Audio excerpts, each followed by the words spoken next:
I hate to disappoint you. Targeted military operation. চলতি সপ্তাহে যুক্তরাষ্ট্রের ভাইস প্রেসিডেন্ট জেডি ভেন্স এবং ইসরায়েলি প্রধানমন্ত্রী বেনিয়ামিন নেতানিয়াহুর মধ্যে টেলিফোনে উত্তপ্ত বাক্য বিনিময় হয়েছে। যুদ্ধ পরিস্থিতি নিয়ে ইসরায়েলি প্রধানমন্ত্রীর অতিরিক্ত আশাবাদী অবস্থানের বিষয়ে দুজনের মধ্যে তর্ক হয়েছে। মার্কিন সংবাদ মাধ্যম এক্সিওসের প্রতিবেদন থেকে এমনটা জানা গেছে।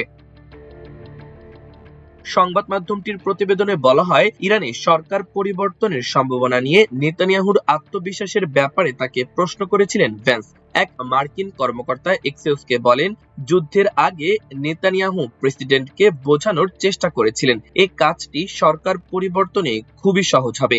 সরকার পরিবর্তনের সম্ভাবনাকে বাস্তবের চেয়ে অনেক বেশি করে দেখিয়েছিলেন তিনি। আর ভাইস প্রেসিডেন্ট নেতানিয়াহুর বক্তব্যগুলোকে সতর্ক ও বাস্তব দৃষ্টিকোণ থেকে বিবেচনা করেছেন। ফোন আলাপের পর এক মার্কিন কর্মকর্তা দাবি করেছেন, ইসরায়েল সক্রিয়ভাবে ভ্যান্সের কাজকে বিঘ্নিত করছে। ভ্যান্স ইসলামী প্রজাতন্ত্র ইরানের সঙ্গে যুদ্ধবিরতির আলোচনায় মুখ্য ব্যক্তি হয়ে উঠেছেন। ভ্যান্স দীর্ঘদিন ধরে বিদেশি হস্তক্ষেপের সমালোচক হিসেবে পরিচিত।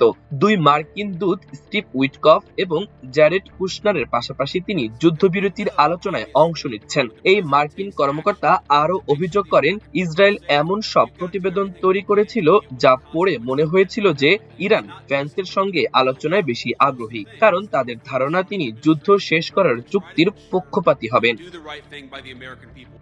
ওই কর্মকর্তা এক্সিওসকে বলেন, এটা ভ্যান্সের বিরুদ্ধে ইসরায়েলের এক ধরনের অপপ্রচার। আরেক জ্যেষ্ঠ মার্কিন কর্মকর্তা এক্সিওসকে বলেছেন, আলোচনার মধ্য দিয়ে যুদ্ধ অবসানের ক্ষেত্রে ভ্যান্সকেই সম্ভাব্য পথ বলে মনে করেন তারা। ওই কর্মকর্তা বলেন, যদি ইরানিরা ভ্যান্সের সঙ্গে কোনো চুক্তিতে পৌঁছাতে না পারে তবে তারা কোনো চুক্তি পাবে না। তিনি তাদের জন্য সবচেয়ে ভালো বিকল্প। এদিকে ইরানের সামরিক বাহিনী বলেছে, তারা সংযুক্ত আরব আমিরাতের দুবাইয়ে ইউক্রেনের একটি ড্রোন প্রতিরোধী ব্যবস্থা হামলা চালিয়ে ধ্বংস করেছে। ড্রোন প্রতিরোধী ব্যবস্থা মার্কিন বাহিনীকে সহায়তা করছিল বলে দাবি ইরানের। এক বিবৃতিতে ইসলামী বিপ্লবী গার্ড কোরের আইআরজিসি খাতাম আল আম্বিয়া সদর দপ্তর বলেছে, দুবাইয়ে মার্কিন কমান্ডার ও সৈন্যদের গোপন আস্তানাগুলোকে লক্ষ্যবস্তু করার সঙ্গে সেখানে মার্কিন সামরিক বাহিনীকে সহায়তাকারী একটি ইউক্রেনীয় ড্রোন প্রতিরোধী ব্যবস্থাও লক্ষ্যবস্তু করে তা ধ্বংস করা হয়েছে। ইউক্রেনের প্রেসিডেন্ট ভলোদিমির জেলেনস্কি শনিবার সফর করেন সংযুক্ত আরব আমিরাতে। তার এই সফরের মধ্যেই হামলার দাবি করল ইরান। মাল্টিমিডিয়া ডেস্ক, আমার দেশ।